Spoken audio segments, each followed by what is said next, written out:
খাবারে বিষ মিশিয়ে পথকুকুরদের হত্যার অভিযোগ।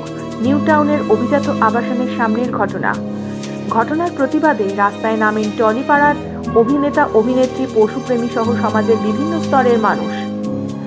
অভিজাত এই আবাসনের পশুপ্রেমীদের অভিযোগ, গত মাসের 19 তারিখ রাতে কে বা কারা 6টি কুকুরকে খাবারের সঙ্গে বিষ মিশিয়ে দেয়।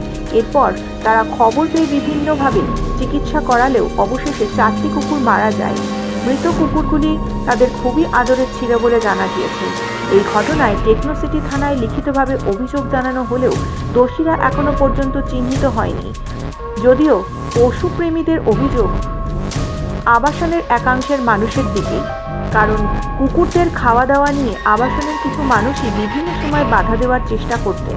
রবিবার এই ঘটনার প্রতিবাদে অভিজাত ওই আবাসনের সামনে 4টি মৃত কুকুরের স্মরণ সভা অনুষ্ঠিত হয়। সেখানেই প্রতিবাদে অংশগ্রহণ করেন টলিপাড়ার শ্রীলেখা মিত্র, দেবলীনা দত্ত, অভিনেতা, পরিচালক তথাগত মুখোপাধ্যায় ও বিভিন্ন পশুপ্রেমী সংগঠনের লোকজন। আমাদের এখানে খাওয়াবে না, ওখানে খাওয়াবে না, ওখানে কুকুর নোংরা করলো, ওখানে বদমাইশি করলো, কত রকম কথা আমাদের দিন রাত শুনতে হয়। প্রতি গেট থেকে বেরোলে কুত্তার মা যাচ্ছে, আরো যারা নোংরা নোংরা ভাষা এরা বলছে, যেন একটা ডগি ডগি গন্ধ হয়ে আছে।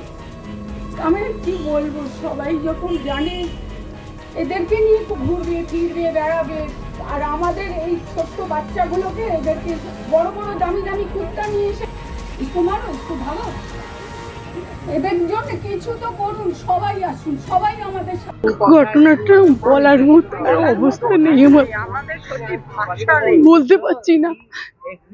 সকালবেলা উঠে সবাই ফোন করছে, রাত্রি থেকেই করছে, সকালবেলা এসে দেখি ওখানে বাচ্চাগুলো ছটফট করছে, ভীষণ ছটফট করছে। আমরা না সহ্য করতে পারিনি। কে কারা করেছে এসব কাজ, খুব কষ্ট লাগছে। আমি এই পর্যন্ত কখনো চোখে জল আসেনি, কান্না আসেনি, কিন্তু আজকে আমার ভীষণ কষ্ট হচ্ছে ওদের জন্য। জানি না ওদেরকে দোষী লোক এদের পাবো কিনা আজ পর্যন্ত। 19 তারিখ রাতে এখানে অনেকগুলো আমরা যাদের মানে কেয়ার গিভার্সরা যাদের ফিড করি, এখানে 12টা ডগিকে মোটামুটি পয়জন করা হয়েছে। তো তারপর ওদেরকে কয়েকজনকে লেক টাউনের সেন্টারে, কয়েকজনকে ছায়াতে এবং কিছু এই লোকাল সেন্টারে ট্রিটমেন্ট করা হয়েছে। তো টোটাল 4 জন মারা গেছে।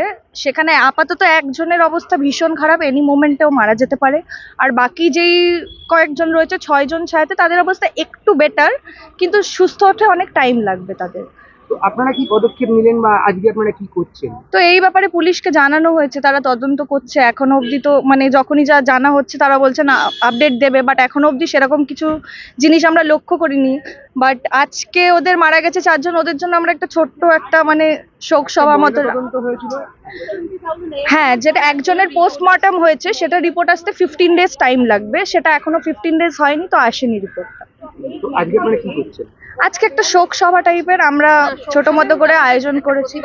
প্রতিবাদের জন্য একটা ছোট্ট করে আয়োজন করা হয়েছে, কারণ এই জিনিসটা যেটা ঘটেছে ইটস ভেরি ব্রুটাল। আমরা ভেবেছিলাম কোভিডের পর হয়তো সিচুয়েশন পাল্টাবে, মানুষের সচেতনতা বাড়বে। ঘটনাটা হচ্ছে উল্টো। মানুষ আরও বেশি ইনসেনসিটিভ হয়ে গেছে এবং মানুষ একে অপরের পাশে দাঁড়াচ্ছে না। আমরা আমাদের প্রত্যেকের ব্যক্তিগত স্তর থেকে লড়াই চালাচ্ছি যাতে মানুষ একটু সেন্সিটিভিটির সাথে গোটা বিষয়টা দেখে। কিন্তু আমি না কোথাও ভেতরে ভেতরে খুব হতাশ হয়ে পড়ছি যে আমরা এত বছর ধরে লড়াই চালিয়েছি, সেখান থেকে সচেতনতা হয়তো বেড়েছে, কিন্তু মানুষ যারা মূলত বহিরাগত মানুষ, আমার যেটা মনে হয় যে কলকাতা শহরে নতুন নতুন কমপ্লেক্স তৈরি হচ্ছে, নতুন নতুন বিল্ডিং তৈরি হচ্ছে, অন্যান্য শহরের বাঙালি অবাঙালি মানুষজন এখানে এসে থাকতে শুরু করছেন এবং এই সমস্ত নতুন জায়গায়, এবং তারা বোধহয় বাঙালি যারা গরুদের খাওয়াতো, যারা ছাগলদের খাওয়াতো, যাদের নিজের পরিবারের সদস্য মনে করতো, সেই সমস্ত বাঙালিরা আরও বেশি কোণঠাসা হয়ে পড়ছে এবং একদল নতুন বাঙালি এবং অবাঙালি গড়ে উঠছে যারা এই শহরের অন্যান্য প্রাণীদের সহ প্রাণী হিসেবে ট্রিট করছে না, এবং এটা আমাদের কালচারের বিরুদ্ধে। এবং এটা শুধুমাত্র প্রাণীদের জন্য লড়াই বলে আমি আর মনে করছি না, এটা একটা কালচারাল লড়াই, যে লড়াইটা আমাদের সবাইকে লড়তে হবে। কারণ কালচারালি অনেকেই ওদের যে ভাত মাংস খেতে দেওয়া হয়, তারা যেহেতু নিরামিষাশী, তারা বিশ্বাস করে এই মাংসটা রাস্তায় খেলে রাস্তার অপবিত্র হচ্ছে। আমার মনে হয় সেই সমস্ত অপবিত্র মানুষকে শহর থেকে বার করে দেওয়া উচিত যদি আমাদের ক্ষমতার মধ্যে থাকে। এই লড়াইটা শুধুমাত্র প্রাণীদের জন্য আর লড়াই নয়, এটা আমাদের অস্তিত্বর লড়াই। আমাদের ব্যক্তিগত সংকট, আপনারা যারা এখানে রয়েছেন, যারা বহু বছর ধরে এই শহরে বাস করেন, এটা তাদের সবার লড়াই, কিন্তু এটা শুধুমাত্র এদেরকে যে বিষ খাওয়ানো হচ্ছে, এই বিষ খাওয়ানোর ঘটনা আমরা আগেও দেখেছি। অনেক সময় বা 95 সালে গভর্নমেন্ট থেকেও বিষ খাওয়ানো হয়েছে। আমি বলছি বিষ খাওয়ানোটা সমস্যা নয়, সমস্যাটা হচ্ছে মানসিকতা। আজ যে লোকগুলো এই কুকুরগুলোকে বিষ দিয়ে নিয়মিতভাবে মারছে কিংবা মারার সাহস পাচ্ছে, এখান থেকেই কিন্তু ক্রিমিনালের জন্ম হয়, এখান থেকেই ধর্ষকের জন্ম হয়। কারণ ছোট প্রাণী দিয়ে মারা শুরু হয়, ছোট প্রাণী থেকে একটু বড় প্রাণী, তারপর রাস্তার ভিখিরি অথবা পাগল, তারপরে আপনার বাড়ির মেয়েটা। মাথায় রাখবেন, আজ যে সমস্ত ধর্ষকদের নাম বারবার উঠে আসছে, যে সমস্ত হুলিগানিজম আমাদের আশেপাশে ক্রমাগত দেখতে পাচ্ছি, সেগুলোর কিন্তু শুরু এই কুকুর মারা, বেড়াল মারা দিয়েই হয়েছিল। এই যে ঘটনা, এই ঘটনাকে আপনি কি বলবেন? আমি শুরু করতে চাই, হ্যাঁ হ্যাঁ আমি শুরু করতে চাই ওদের দিয়ে। ছুটকি, সাহেব, নন্টে, বাবলি, এই যে নামগুলো দেখছো, এই নামগুলো তো সব আমাদেরই বাড়ির মানে বাচ্চা কাচ্চাদেরই তো এরকম নাম থাকে আর কি। আর যারা মেরেছেন বিষ খাইয়ে এই বাচ্চাগুলোকে, এদেরকে যারা খাওয়াতেন, যারা ভালোবাসতেন, তাদেরই দেওয়া নাম, তাদেরই সন্তান সব। হঠাৎ করে একদিন সকালে উঠে দেখা গেছে যে তারা সবাই শুয়ে আছে, দেখে মনে হচ্ছে ঘুমোচ্ছে, কিন্তু মৃত। তারা বিষ খাইয়ে মারা হয়েছে। এবার দেখা গেছে মৃত অবস্থায়, কিন্তু বিষ খাওয়ার পর কতটা দগ্ধে, কতটা কষ্ট পেয়ে বাচ্চাগুলো মরেছে সেটা আমরা সকলেই বুঝতে পারছি। এবং যারা মেরেছেন তাদের বাড়িতেও হয়তো ছুটকির বদলে অন্য কোনো নামের বাচ্চা আছে, বাবলির বদলে অন্য কোনো নামের বাচ্চা আছে, বা ছুটকি বাবলি নামেরও বাচ্চা থাকতে পারে। তো সেই রকমই সব মানুষরা এখানে তাদের এমনি মানে এক্ষুনি একজন ভদ্রলোক এখানে এসেছিলেন খুবই যুক্তিপূর্ণ একটি কথা নিয়ে সুটবুট করে। তার বক্তব্য ছিল হচ্ছে যে কুকুর কেন থাকবে, অদ্ভুত একটা বক্তব্য তার, কুকুর কেন থাকবে, তার বাড়িতে ল্যাব্রাডর আছে।